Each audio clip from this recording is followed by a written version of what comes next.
Taman Nasional Teso Nilo di Riau seharusnya menjadi benteng terakhir keanekaragaman hayati Sumatera, rumah bagi gajah, harimau dan ratusan spesies langka lainnya. Hutan ini dulunya menjadi simbol harapan, tempat di mana alam dan manusia bisa hidup berdampingan secara harmonis. Namun, kenyataan hari ini sungguh berbeda dan memprihatinkan.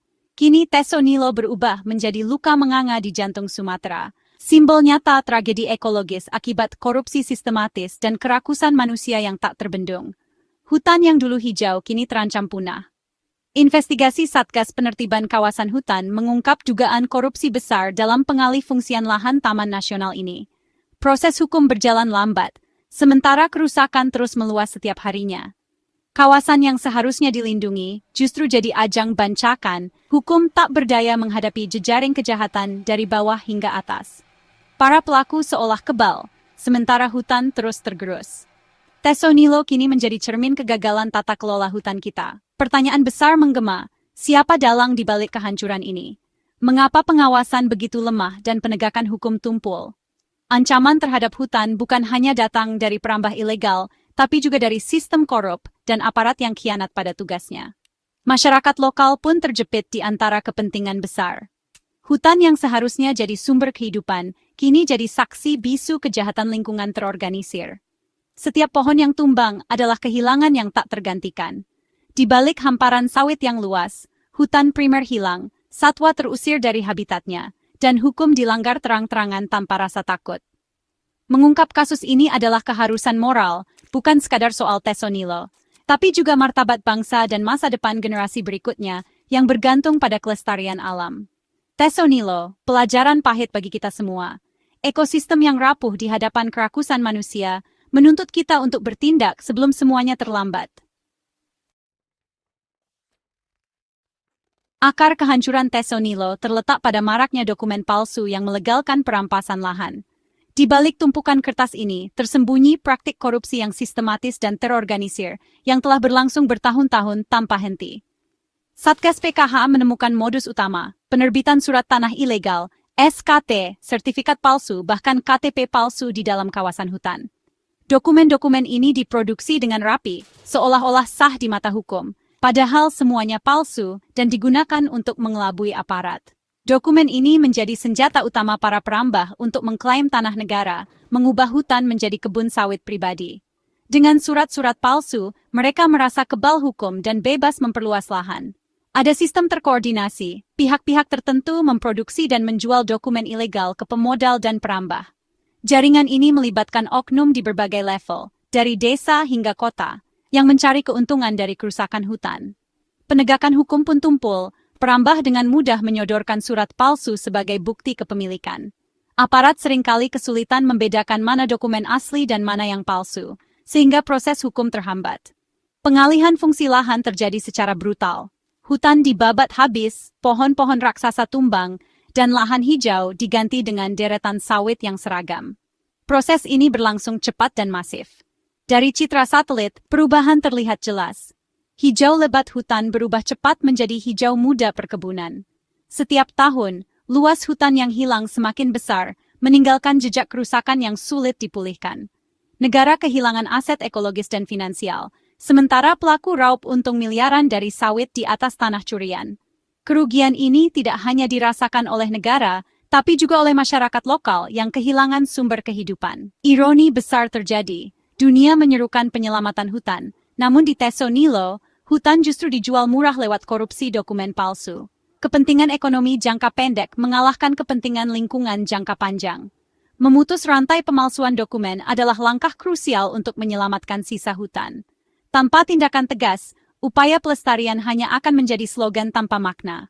Jika tidak segera dihentikan, Teso Nilo akan benar-benar lenyap dari peta Indonesia, meninggalkan generasi mendatang tanpa warisan alam yang berharga. Kejahatan di Teso Nilo tak mungkin terjadi tanpa keterlibatan oknum aparat. Mereka, yang seharusnya melindungi, justru jadi bagian dari jaringan korupsi penerbitan dokumen ilegal. Dari tingkat desa hingga instansi tinggi, oknum menyalahgunakan jabatan demi keuntungan pribadi. Dengan bekingan aparat nakal, perambah leluasa memperluas lahan, hukum jadi mandul. Kepercayaan publik pada institusi negara rusak. upaya konservasi terpukul. Musuh terbesar pelestarian lingkungan, pejabat korup, bukan masyarakat awam. Penindakan hukum harus menyasar dalang di balik layar, bukan hanya pelaku lapangan. Membersihkan institusi dari pengkhianat adalah syarat mutlak pemulihan Tesonilo. Tanpa integritas aparat, kawasan konservasi akan terus jadi sasaran mafia tanah.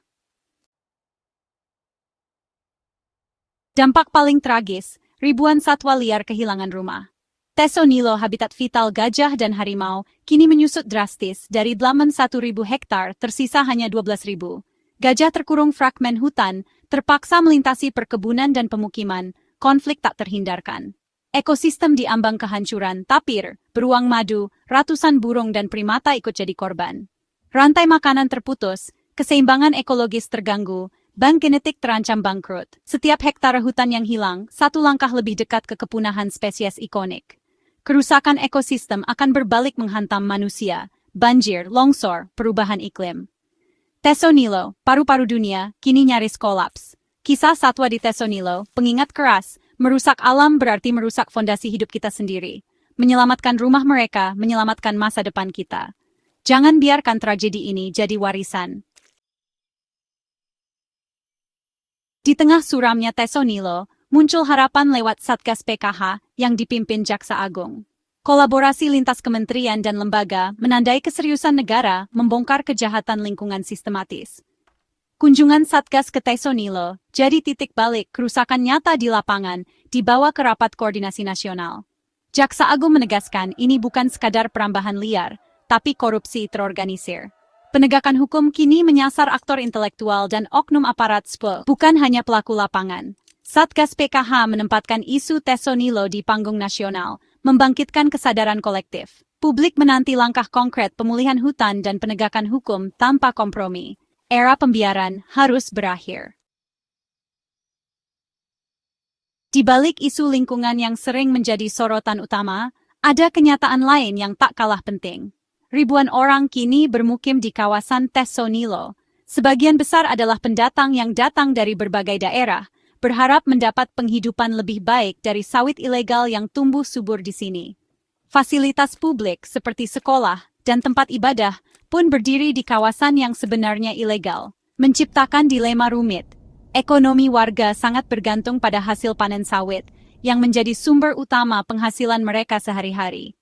Banyak dari mereka justru menjadi korban mafia tanah, membeli lahan dengan dokumen palsu tanpa tahu risiko yang mengintai, kini merasa punya hak atas tanah yang mereka tempati.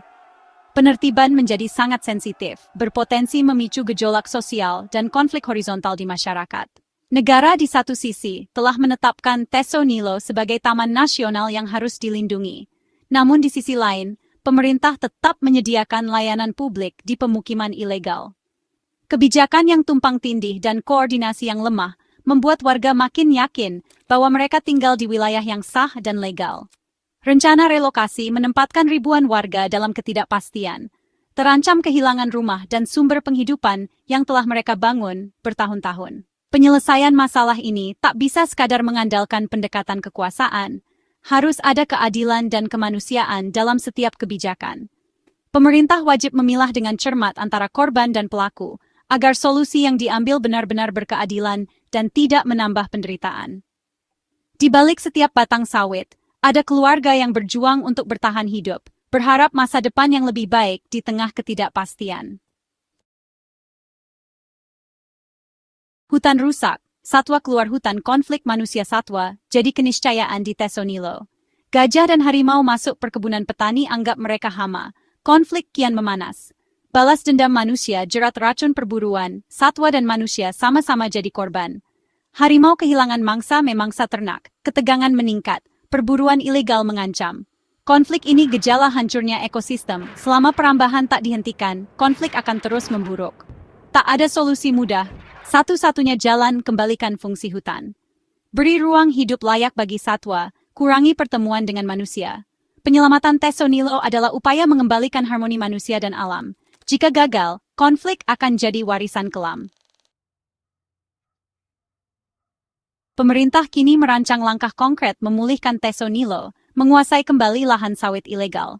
Tugas raksasa puluhan ribu hektar dikuasai perorangan dan korporasi, butuh keberanian politik dan strategi matang. Relokasi penduduk jadi langkah sensitif, harus persuasif dan manusiawi, lahan pengganti, bantuan jaminan sosial. Pemerintah wajib bedakan korban dan mafia tanah. Keadilan jadi landasan kebijakan. Penyelesaian multidimensi ATR BPN urus pertanahan, LHK restorasi ekosistem, Kemensos dan Pemda tangani relokasi, penegak hukum tindak pelaku. Penertiban Tesonilo diharapkan jadi proyek percontohan nasional. Jika berhasil, jadi presiden positif penyelamatan hutan Indonesia. Ini pertaruhan besar gagal, negara tampak tak berdaya. Berhasil, warisan untuk generasi mendatang. Tesonilo harus diselamatkan, bukan hanya untuk hari ini, tapi untuk masa depan bangsa. Jangan biarkan hutan terakhir ini hilang sia-sia. Masa depan Indonesia ada di tangan kita. Kasus Tesonilo adalah panggilan introspeksi. Integritas jadi kunci penyelamatan. Runtuhnya integritas individu dan institusi cerminan kehancuran hutan. Aparat dan pejabat harus pegang teguh integritas, profesional, dan transparan dalam penegakan hukum. Satgas PKA wajib membongkar jaringan mafia tanah hingga ke akar, tanpa pandang bulu. Transparansi dan keadilan membangun kembali kepercayaan publik. Perbaikan tata kelola hutan, pengawasan teknologi, dan sinergi lembaga mutlak diperlukan. Pendidikan dan pemberdayaan masyarakat sekitar hutan jadi prioritas. Tesonilo harus jadi kisah kebangkitan, bukan sekadar cerita kehancuran. Mari kawal bersama demi dan masa depan.